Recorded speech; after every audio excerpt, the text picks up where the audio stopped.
Now tuned in to the show where you learn the discipline to show up day after day, to do the work, the confidence to put yourself out there boldly and authentically, and the mental toughness to continue showing up, doing the work, putting yourself out there even when the success you've expected to achieve is yet to be achieved. And on top of all this, you get a huge dose of personal initiative, which is the go-getter energy that moves any one of us, especially you, to go and make things happen instead of waiting for things to happen. And we put all this together into one bundle, one package, one mindset, one method, one philosophy, one book, one university, this daily show, this daily masterclass that is called Work on Your Game.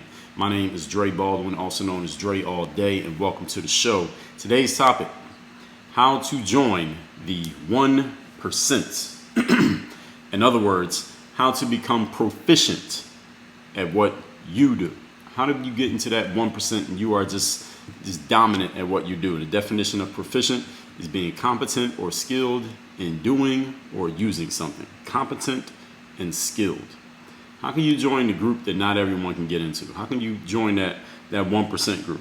You know, in the professional sports world, the 1% of the people who are actually getting paid to play their sport, people who can make a full-time living playing their sport. In other industries, there are different ways to get into that top 1%.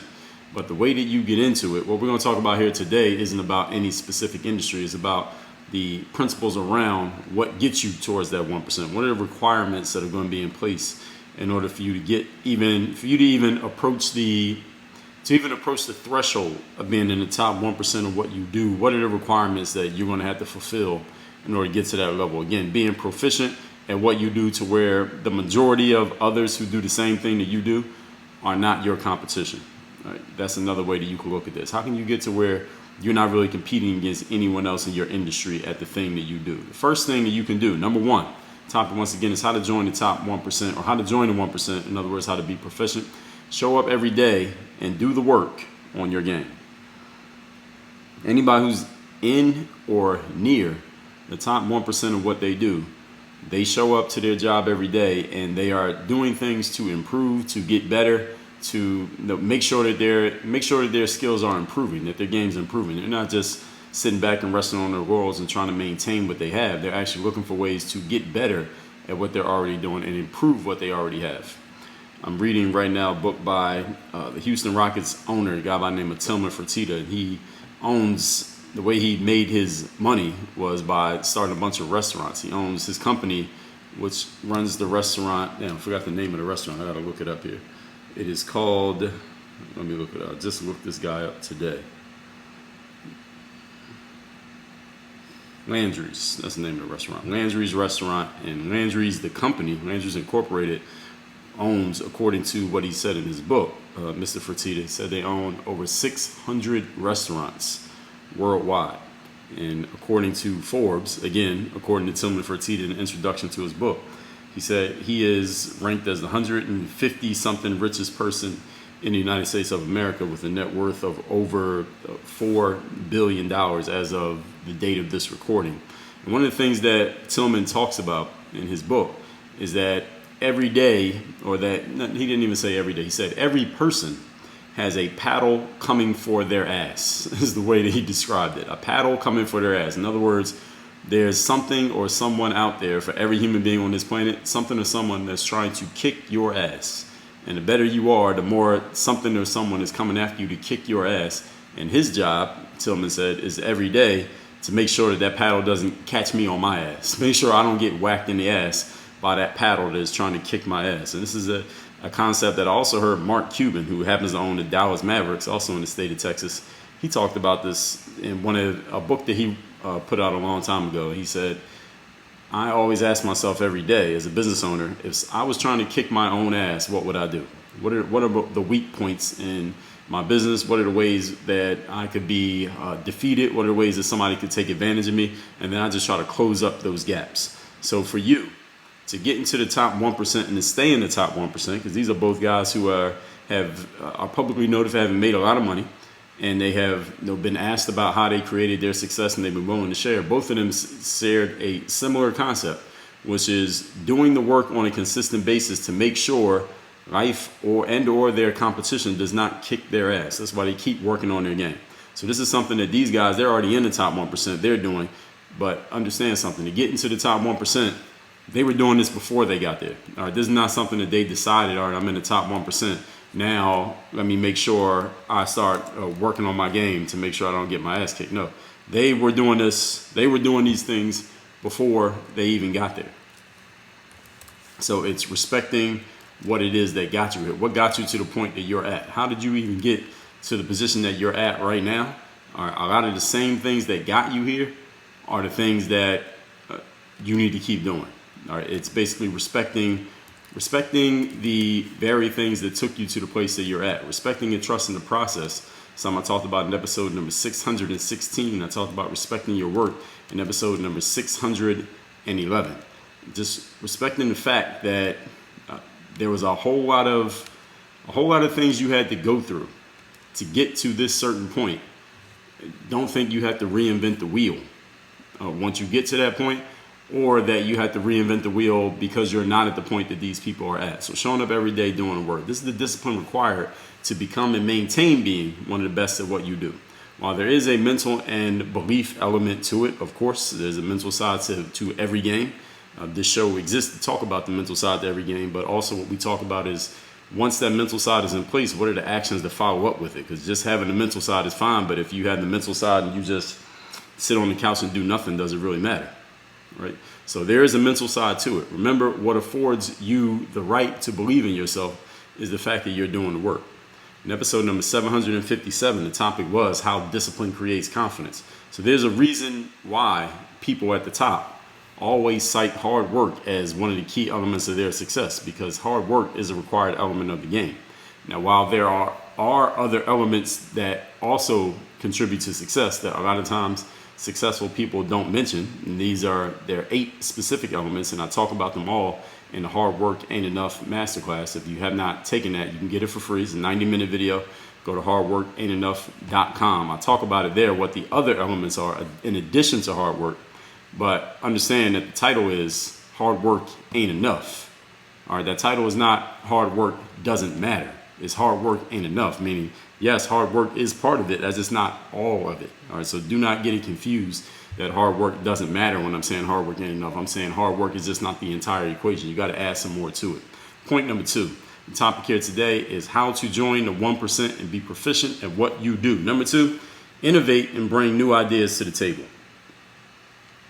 People who are great at what they do and they get recognized as being at the top of their games, or they get recognized even when they're out of the game as one of the greats of all time in what they do, they've all brought something new to the table that didn't exist before they got there. Those who are the best at what they do leave the game better than it was when they first arrived. So then the next generation that comes after them can take what they did and they can emulate it and they can build on it. So if you want to be known and remembered as one of the best at what you do, bring something to the game that wasn't in the game before you got there. So me, for example, I was the first athlete putting free workouts on the internet, any sport at the time that I was doing. It didn't even have to be an athlete, just somebody putting workouts on the internet. Nobody was putting them out for free online before I started doing it. I added something new to the game. I was also one of the first people putting daily content online before it was cool to put daily content on the internet. I'm not telling you that to impress you, but to impress upon you. These are things that I can say about myself that I can say, listen, I was a pioneer in this game doing these things. Look at somebody like Jeff Bezos. He was a person who said, I want to take the bookstore and I want to put it on the internet. And I think he's pretty much done that up to this point with Amazon. Then he said, we're not going to just sell books. We're not going to limit ourselves to books. We're going to sell pretty much everything. I mean, Amazon calls itself, I don't know if they still use this slogan, but they used to call themselves the everything store. I don't think I've heard them use it in a while, but that's pretty much what Amazon is. They pretty much sell anything. Anything you could possibly buy, Amazon has it for sale. Jeff Bezos definitely changed the game with that. That was definitely an innovation. We're going to sell everything here, and we're going to do it all online. And they put a whole lot of people out of business over the years just by the fact that they have lower prices and more convenient shopping options for similar products to what a lot of other people were selling over the years before Amazon came in and crushed those buildings. Oprah Winfrey, she took the concept of the talk show and made it into something that she didn't invent the talk show, but she innovated the talk show, especially for people of color. Innovated the talk show, innovated just taking the empathy element. That was the main thing that Oprah Winfrey was selling. Because a lot of people don't know that Oprah, before she got her own talk show, She was actually a news anchor. And they didn't like her as a news anchor, Oprah, because she showed too much emotion when she would tell stories of what was happening. And one of the things about being a news anchor is you got to be able to tell the stories of a big storm coming into town, or some child getting killed, or some terrible violence happening in the city, and be able to tell it without conveying too much emotion. You didn't really want to give too much of your own opinion on what was going on, even through your emotions.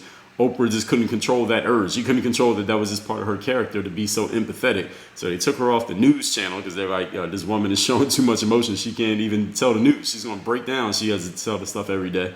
Somebody had the idea, hell, how about we give her a talk show? Let's see how she does with that.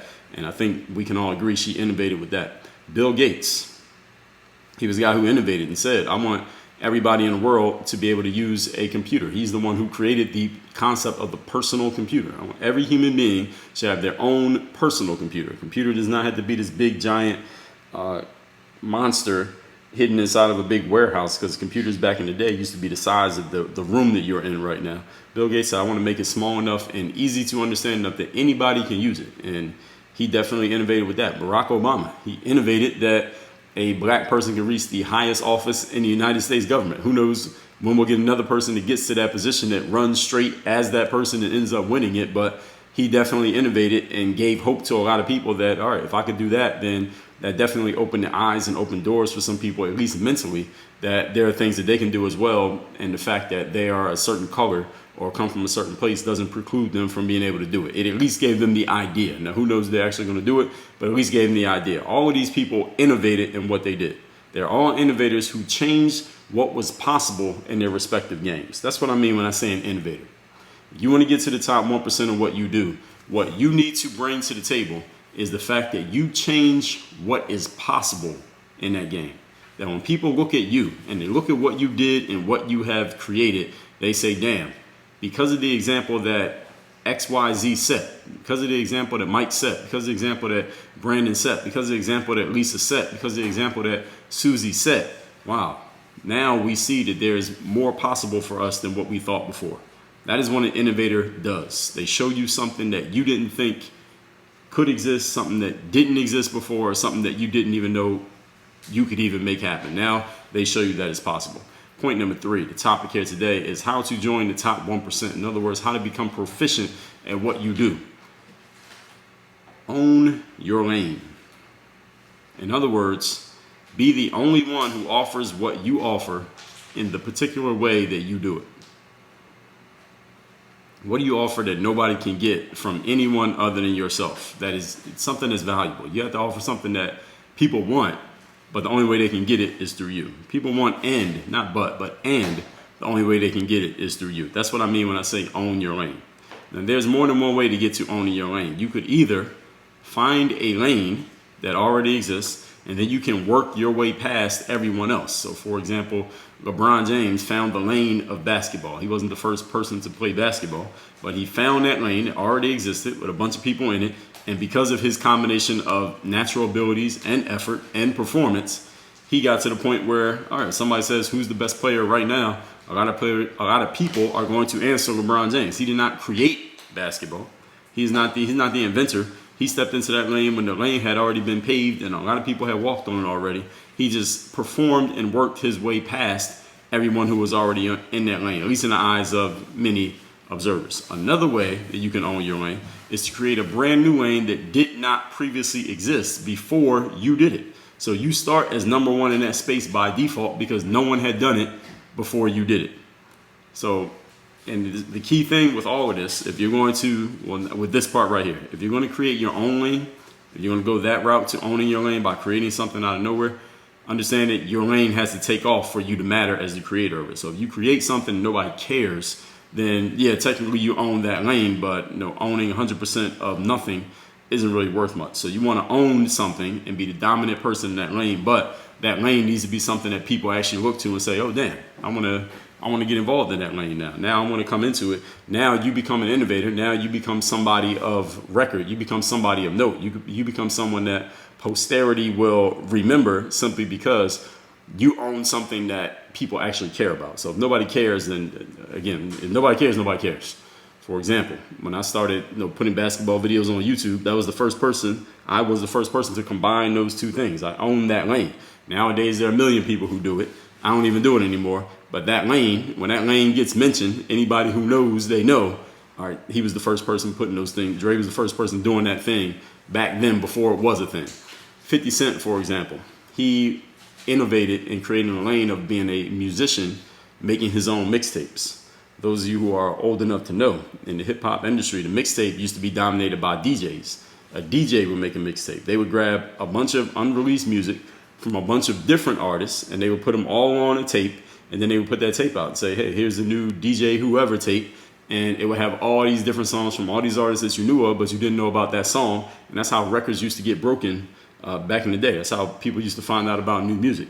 What 50 Cent did was, instead of getting his one song to a mixtape DJ and letting that DJ put the new 50 Cent record on the DJ XYZ tape, 50 Cent said, I'm going to make my own tape. So I'm going to put out a 50 Cent mixtape. And every song on here is going to be a song all by me and the people on my crew. And we're just going to put ourselves out that way. And this is the way that he built a buzz for himself. He built such a strong buzz that record labels wanted to sign him to a contract because he obviously had a lot of attention behind him. And obviously he was making good music. He was doing something that people hadn't seen before. Another innovation that 50 did actually at the same time is, again, those of you old enough to remember, he would take records that already existed, songs that people had already made, and then he would remake the song, and he would make the 50 Cent version of the song. So, for example, there was a song by LL Cool J back in the early 2000s. He had a song called "Love You Better," and it was basically a love song made for women. LL Cool J is a man, but he would make these records for women. That's one of the things he's famous for. And it was a hit record. "Love You Better" was a hit record. So what 50 Cent did is he took that same song, "Love You Better," he took the beat, the melody, all of it, and he just changed the whole concept of the song, and he put it out on his mixtape. And instead of calling it "Love You Better," he called it "After My Cheddar." So while LL song was "Baby, I'm Gonna Love You Better," 50 Cent song was "Female, You Are After My Cheddar." So it was basically, he took the exact opposite. He basically flipped the whole thing around, and he made the 50 Cent, street gangster rap version of a love song for ladies, where it was actually kind of like it was a tongue-in-cheek diss record towards females. He wasn't dissing any particular female, but that was one of the things that made it interesting, that he was just flipping records that you already knew about. So you had some recognition when you heard the melody, but then when you heard 50 Cent's version of it, you're like, all right, this guy's witty, he's being funny, he's coming up with these brand new concepts to the songs that we already know about, and this is part of what helped build his buzz. Another example, just recently, as I'm recording this in mid-November 2020, the Miami Marlins Major League Baseball team announced that they hired a female as their general manager. And she actually happens to be of Asian descent. So she is both the first female general manager in Major League Baseball history and the first general manager of Asian descent in Major League Baseball history, all at the same time. So those are innovations. So this woman is going to go down in history as the first of it. Now, whether she is good at the job or not, we don't know yet. That remains to be seen, whether her career crashes and burns after this point or it takes off and she becomes, the greatest general manager in history. We don't know. But the fact that she's first at what she's doing, she's owning that lane. So whenever the next Asian descent general manager comes around or the next female comes around, they're going to say, hey, I got to point to this woman because her example told me that I was able to do it. Her example paved the way, and it opened the door for other people like me to get that same opportunity. So that's what I mean when I say owning your lane. You want to be in the top 1%. Let's recap today's class. You want to be in the top 1%. You want to be proficient at what you do. You want to be looked at as a trendsetter. You want to be looked at as someone who paved the way for others. Here are the 3 things that you must do. Number 1, show up every day and do the work on your game.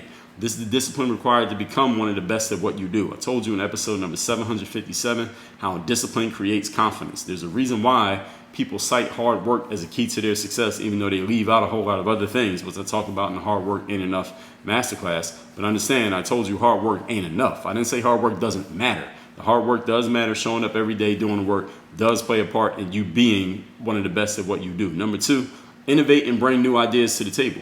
Those who are best at what they do leave the game better than it was when they first showed up. So then the next generation can build on what they did. They can emulate it. They can build on it. So if you want to be known and remembered as one of the best, bring something to the table that was not on the table before you showed up. Jeff Bezos has done this. Oprah's done it. Dre Baldwin did it. Bill Gates has done it. Barack Obama did it. These people are all innovators who changed what was possible in their respective games. That's the way that you look at making the game better. Change what the possibilities are for everyone else who is following you and coming after you. And number 3, own your lane. In other words, be the only one who is offering what you offer in the way that you offer it, at least temporarily. Eventually, you're going to get copycats and people come around behind you.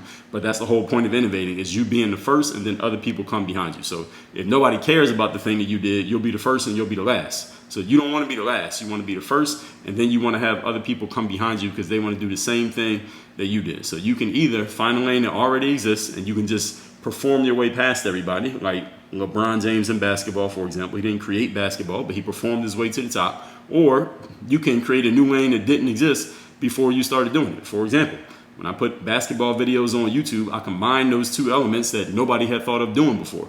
Basketball workouts and YouTube. It was a brand new thing. 50 Cent combined a rapper, an individual artist making their own mixtapes. Nobody had thought of doing that before, or at least nobody had actually done it before.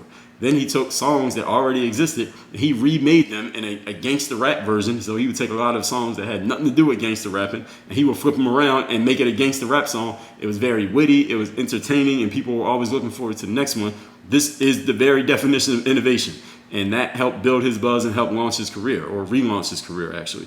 The Miami Marlins hired a female Asian descent, woman of Asian descent, as their general manager. She's the first female and the first person of Asian descent to become a general manager in Major League Baseball. So she is an innovator, and the next female, the next Asian descent person to get that role has to point to her. They have to tip their hat to her because she is paving that lane for the next person to come in. These are the things that you need to do if you want to be looked at as one of the best at what you do and get to the top of the lane, top of the line, and the front of the line is even a better way of saying it, for what it is that you do. So if you're looking for some help strategically, mindset-wise, and application-wise, and figuring out what it is, where it is you can innovate, how you're going to innovate, and then how to actually put that innovation into action and solidifying it and owning it, then I suggest you join us at Work on Your Game University. That is at workonyourgameuniversity.com. The links are down below in the description wherever you happen to be listening to or watching this, and work on your game. Dre all day.